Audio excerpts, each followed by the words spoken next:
ہم اور آپ نماز جمعہ کے لیے اکٹھا ہوئے ہیں۔ دعا ہے رب قدیر سے ہماری نماز کو قبول فرمائیں اور جمعہ کی مقبول کڑیوں میں کی جانے والی دعاؤں کو رب قدیر اپنے حبیب کے فضل سے قبول فرمائیں۔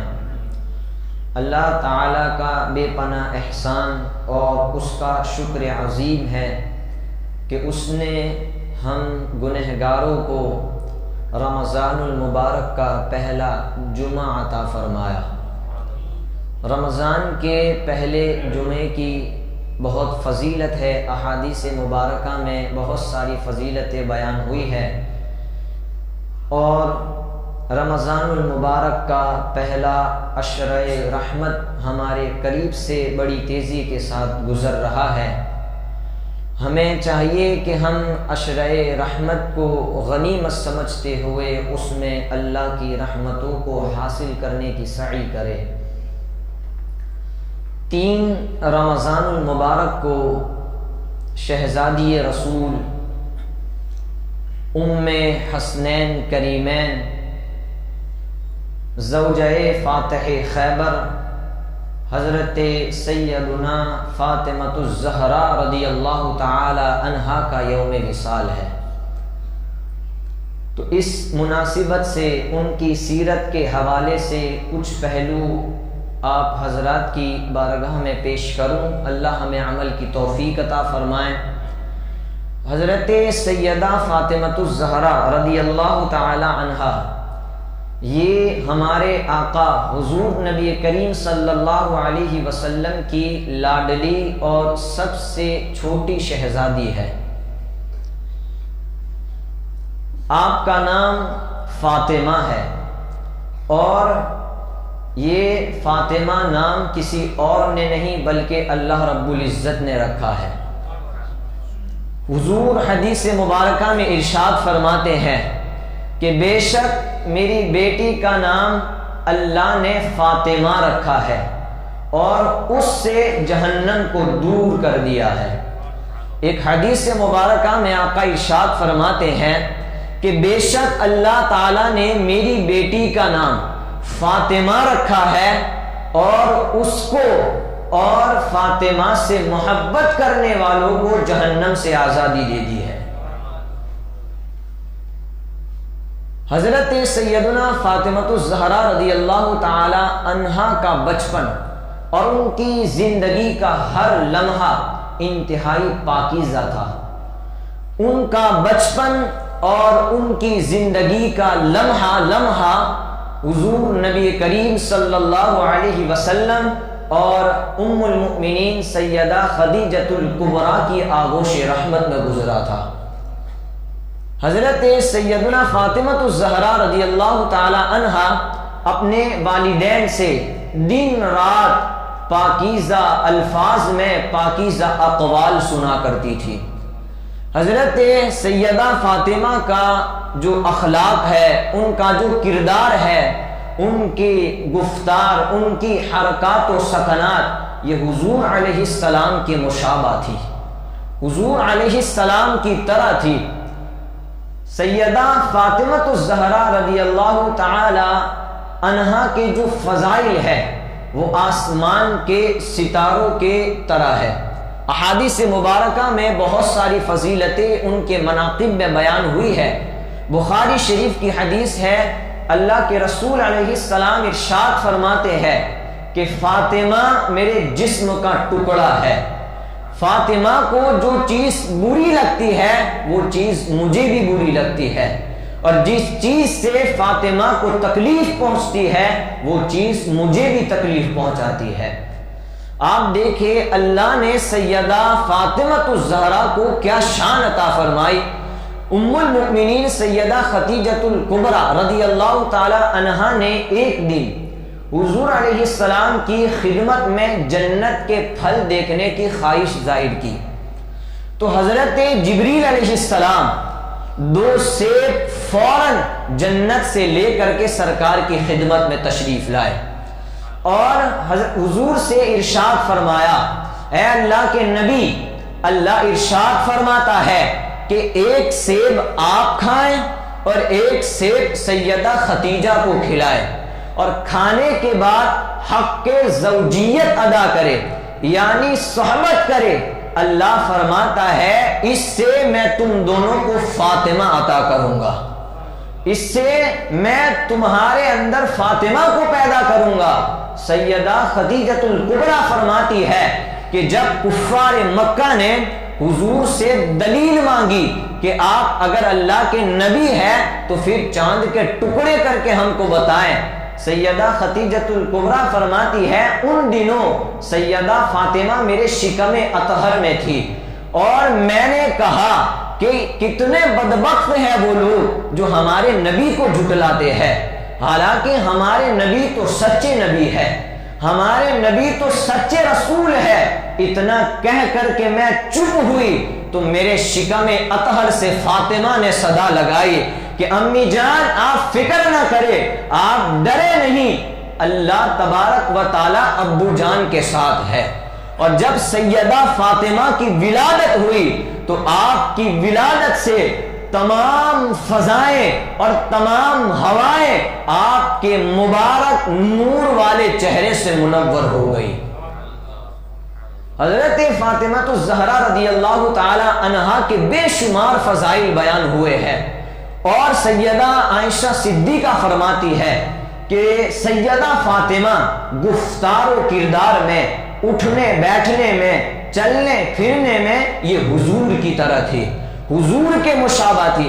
حضرت علامہ نعیم الدین مراد آبادی علیہ الرحمہ فرماتے ہیں، اور حضرت مفتی احمد یار خان نعیم علیہ الرحمہ بھی اس کو بیان کرتے ہیں کہ سیدہ فاطمہ حضور کی جیتی جاگتی تصویر تھی، اور تصویر جو ہے وہ شکل دکھاتی ہے۔ حضرت فاطمہ سیرت میں بھی اعلیٰ تھی اور صورت میں بھی اعلیٰ تھی۔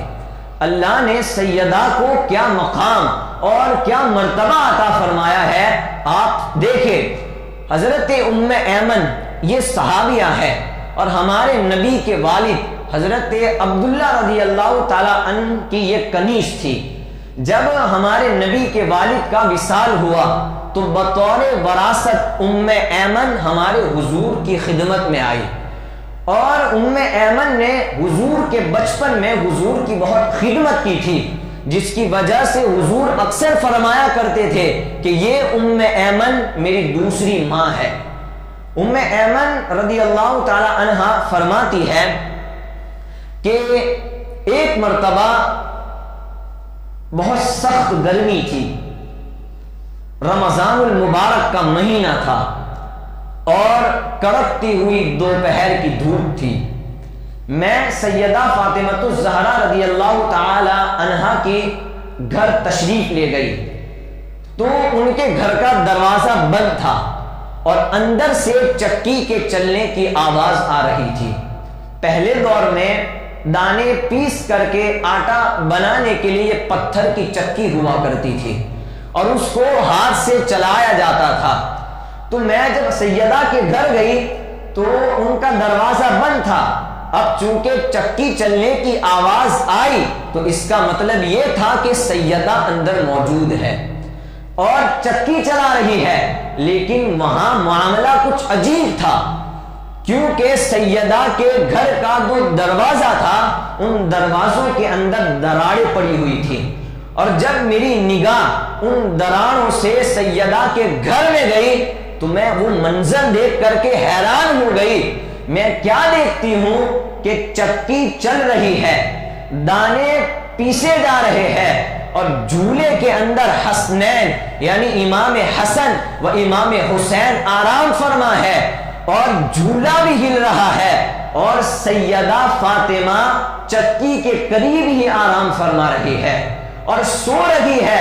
میں یہ منظر دیکھ کر کے حیران ہو گئی کہ یہ چکی خود بخود کیسے چل رہی ہے، حسنین آرام فرما رہے ہیں، جھولا بھی ہل رہا ہے، حالانکہ سیدہ تو سوئی ہوئی ہے۔ یہ منظر دیکھ کر کے میں اللہ کے رسول کی خدمت میں حاضر ہوئی، اس تعجب خیز سوال لے کر کے اللہ کے رسول کی بارگاہ میں حاضر ہوئی تاکہ حضور ہمیں بتائے، تاکہ حضور اس ماجرے کا حل کیا ہے وہ بتائے۔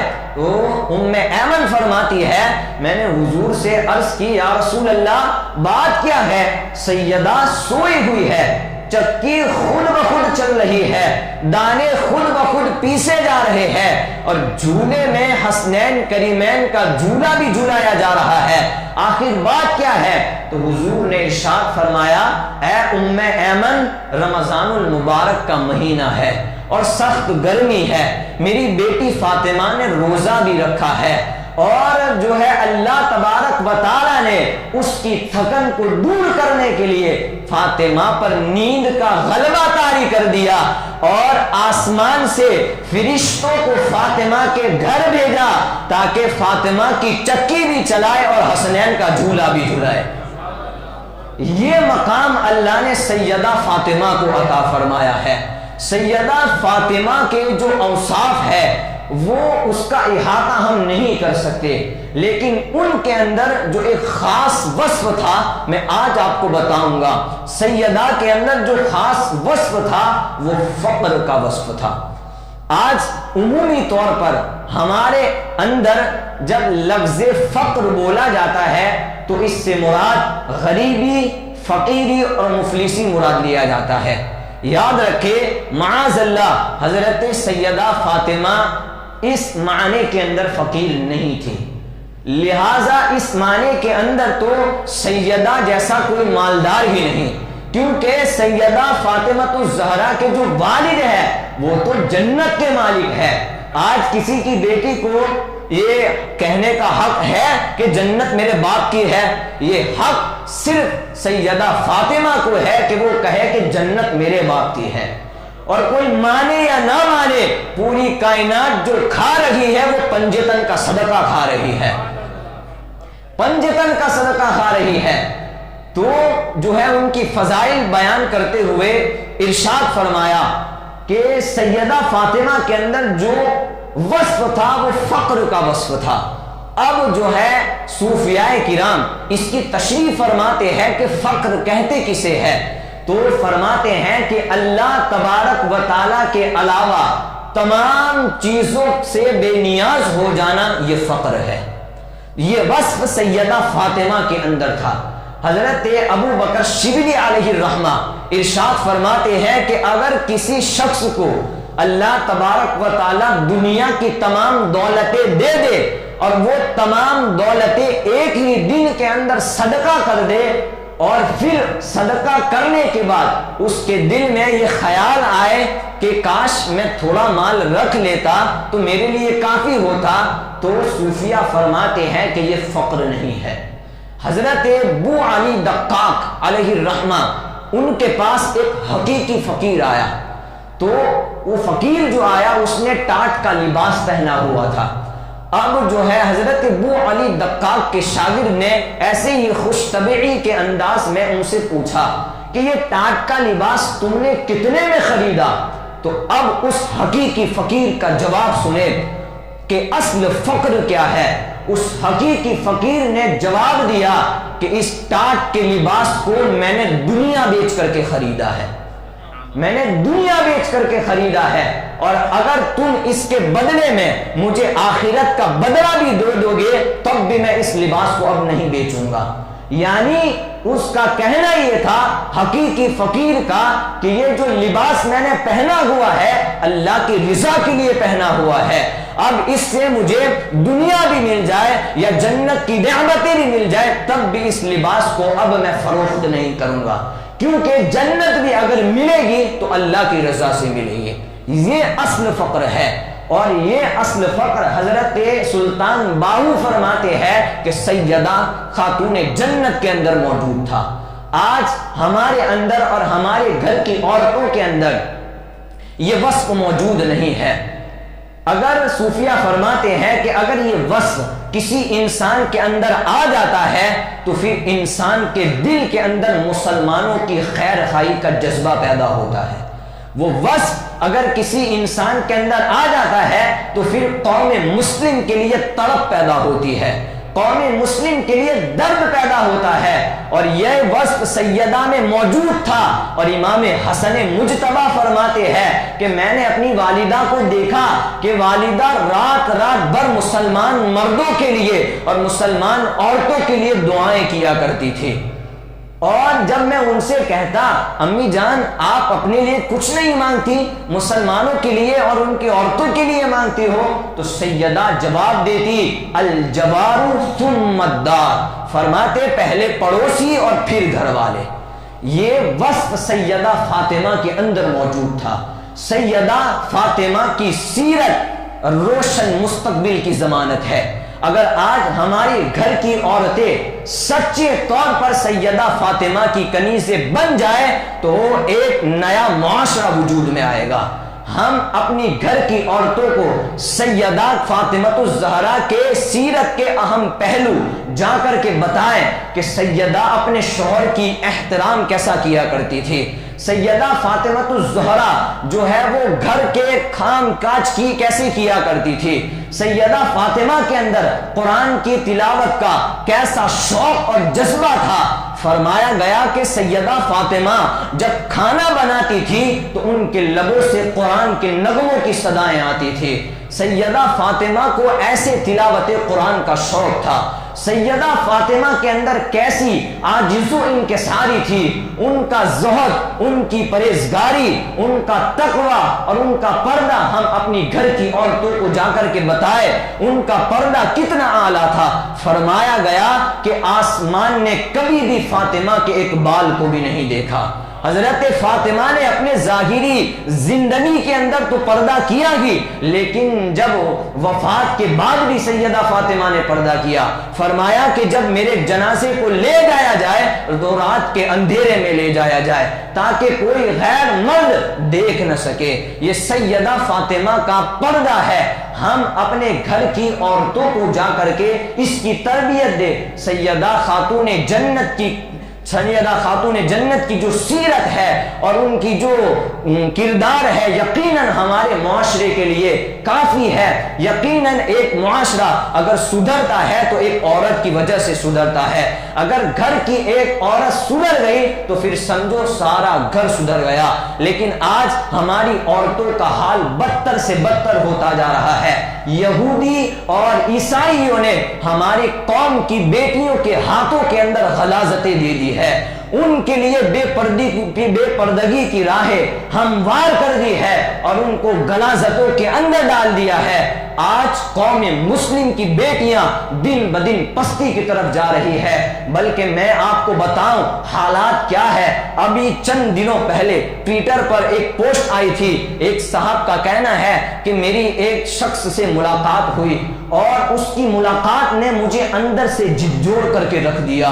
وہ صاحب لکھتے ہیں کہ میں اردو اخبار پڑھ رہا تھا تو اس نوجوان نے جو ہے مجھ سے اخبار طلب کیا، تو میں نے اس سے کہا کہ بھائی یہ اردو اخبار ہے۔ تو اس نوجوان نے جواب دیا کہ میں بھی تھوڑا بہت اردو پڑھ لیتا ہوں، تو میں نے وہ اخبار دے دیا۔ اب اس نوجوان نے سامنے سے مجھ سے کہا کہ میری ایک گرل فرینڈ ہے اور وہ مسلمان ہے اور اسی نے مجھے اردو پڑھنا بھی سکھایا ہے اور لکھنا بھی سکھایا ہے۔ تو اب وہ صاحب کی تجسس اور ان کا استفسار اور بڑھا کہ میں اس سے اور پوچھوں۔ اس نے اس نوجوان سے پوچھا کیا آپ ہندو ہیں؟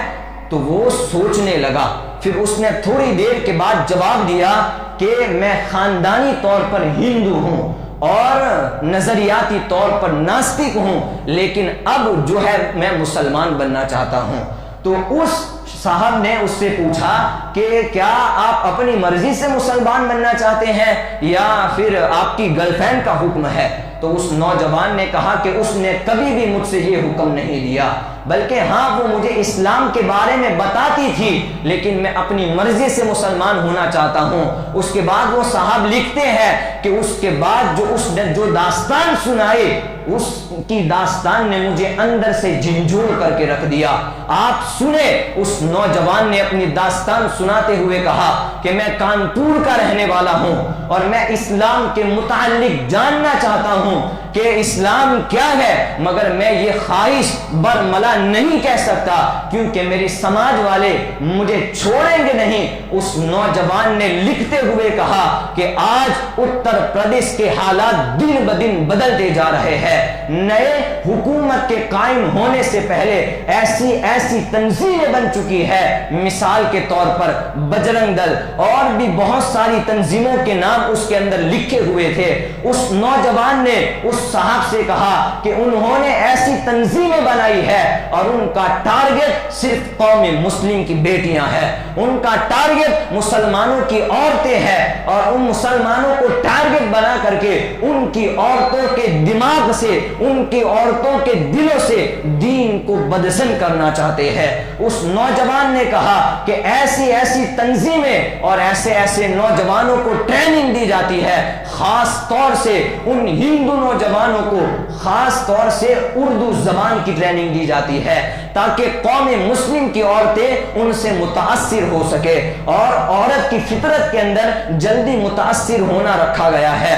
تو ایسی تنظیمیں قائم ہو گئی ہے، اور اس نوجوان نے پھر جواب دیا کہ ایسی تنظیمیں قائم ہوئی ہے کہ ایک قوم مسلم کی بیٹی کو گمراہ کرنے پر 2 لاکھ روپے کا انعام رکھا جاتا ہے، اور اس کے بعد پھر جو ہے یہ شرط رکھی جاتی ہے کہ اگر کسی قوم مسلم کی بیٹی کو گمراہ کر دیا تو ان کو 2 لاکھ روپے انعام دیا جائے گا، اور 6 مہینے کے اندر یا 1 سال کے اندر قوم مسلم کی ایک بیٹی کو اس مقام تک لا کھڑا کرنا ہے کہ چاہے تو وہ خودکشی کر لے یا معاشرے کے اندر کسی کو منہ دکھانے کے قابل نہ ہو۔ اس نوجوان نے یہ سب کچھ کہا۔ وہ صاحب کہتے ہیں کہ اس داستان نے مجھے اندر سے جھنجھوڑ کر کے رکھ دیا۔ ہم سوچے کیا ہمارے پاس ان منصوبوں کو برباد کرنے کے لیے کوئی منصوبہ ہے؟ کیا ہم نے ایسی تربیت کی ہے؟ کیا ہماری بہنوں کے اندر، ہماری بیٹیوں کے اندر کیا ایسی ایمانی طاقت ہے جو دشمن کی آنکھ میں آنکھ ڈال کر کے بات کر سکے؟ آج ہم نے کوئی تیاری نہیں کی ہے۔ آج جو ہے اکثر ہماری عورتوں کا حال یہ ہو چکا ہے کہ جب ان سے تعارف پوچھا جاتا ہے کہ آپ کا تعارف کیا ہے تو وہ کہتے ہیں کہ ہاؤس وائف، یعنی ان سے پوچھا جاتا ہے کیا مطلب ہے اس کا، تو وہ کہتے ہیں بس یہی جو گھر کا کام کاج ہوتا ہے، کچن وغیرہ کا، بچوں کو سنبھالنا، ہاؤس وائف۔ میں یہ کہتا ہوں کہ ہماری عورتیں یہ کیوں نہیں کہتی کہ ہم اس امت کا معیار ہے، ہم اس قوم کا معیار ہے؟ ہماری عورتیں یہ کیوں نہیں کہتی کہ ہم وہ گئے جو صلاح الدین ایوبی، جو طارق بن زیاد، جو عمر بن عبدالعزیز، جو ٹیپو سلطان، جو امام بخاری، جو امام اعظم جیسے عظیم شہسواروں کے پیچھے ہم جیسی ماؤں کا کردار ہے؟ ہماری عورتیں یہ کیوں نہیں کہتی؟ آج سب سے زیادہ ہمیں ہماری بیٹیوں کی تربیت کرنے کی ضرورت ہے، ہماری بہنوں کی تربیت کرنے کی ضرورت ہے۔ ہم اپنے گھر جا کر کے اپنی بیٹیوں کو ہمارا ماضی دکھائے، ہمارا پچھلا سنہرا جو ماضی تھا وہ دکھائے۔ ایک بات کہہ کر کے میں اپنی گفتگو کو ختم کروں۔ بغداد کے اندر دیکھیں ہمارا پچھلا ماضی کیا ہے، ہماری پچھلی عورتیں کیسی تھی۔ دیکھیں آپ بغداد کے اندر ایک خلیفہ تھا، پورے بغداد کی خلافت اسے عطا کی گئی۔ جب اس نے اپنے بیٹے کی شادی کرنا چاہی تو پورے بغداد کے اندر اس نے اعلان کیا کہ جس گھر کے اندر نوجوان بیٹی ہو اور ساتھ ہی ساتھ میں حافظ قرآن ہو، وہ رات کو اپنے گھر کی کھڑکی میں چراغ روشن کرے۔ اس رات کیا ہوا تھا پتہ ہے؟ اس رات پورے بغداد کے اندر جتنے گھر تھے تمام گھر کی کھڑکیوں پر چراغ روشن تھا، تمام گھر کی کھڑکیوں پر چراغ روشن تھا۔ اب اس کو ایک پیدا ہوئی کہ یہ کیا ہے، تجسس پیدا ہوا۔ دوسرے دن پھر اعلان کیا کہ حافظ قرآن کے ساتھ ساتھ جو جوان بیٹی، موطا امام مالک ایک مشہور کتاب ہے حدیث کی، اس خلیفہ نے اعلان کیا کہ موطا امام مالک کی جو حافظہ ہو وہ اپنے گھر کی کھڑکیوں پر چراغ روشن کرے۔ اس رات بھی اکثر سے زیادہ لوگوں کے گھروں کے اندر چراغ جل رہا تھا۔ یعنی یہ کیا تھی؟ یہ روشن مستقبل کی دلیل تھی، یعنی یہ اس بات پر دلالت کر رہی تھی کہ ایسی ماؤں کو ہم نے جنم دے دیا ہے جو حسین ابن علی کو پیدا کرے گی۔ ہم نے ایسی ماؤں کو جنم دے دیا ہے جو صلاح الدین ایوبی جیسے عظیم جنگجو پیدا کرے گی۔ تو آج ہمیں سب سے زیادہ اگر ضرورت ہے تو ہماری بیٹیوں کی تربیت کی ضرورت ہے، ہماری بہنوں کی تربیت کی ضرورت ہے۔ اللہ تبارک و تعالی ہم سب کو سیدہ فاطمۃ الزہرا کا فیضان عطا فرمائے، ہماری بہنوں کو، ہماری ماؤں کو سیدہ فاطمۃ الزہرا کی چادر کا صدقہ عطا فرمائے۔ وما علینا الا البلاغ۔ السلام علیکم ورحمۃ اللہ وبرکاتہ۔ پیارے دوستوں، میری آواز کسی تک پہنچے یا نہ پہنچے، کسی کے دل پر اثر کرے یا نہ کرے، میں کوشش کر کے اپنے حصے کا فرض ادا کرتا رہوں گا۔ اگر آپ کو بھی میری کوشش اچھی لگے تو اس پیغام کو اپنے دیگر دوستوں تک فیس بک اور واٹس ایپ کے ذریعے ضرور پہنچائیے گا۔ نیز چینل پر نئے آنے والے دوستوں سے گزارش ہے کہ اگر انہوں نے ابھی تک ہمارے چینل کو سبسکرائب نہیں کیا تو اسے سبسکرائب کرتے ہوئے ساتھ موجود گھنٹی کے بٹن کو بھی دبا دیں تاکہ ہر نئی آنے والی ویڈیو کی نوٹیفیکیشن باقاعدگی کے ساتھ آپ تک پہنچتی رہے۔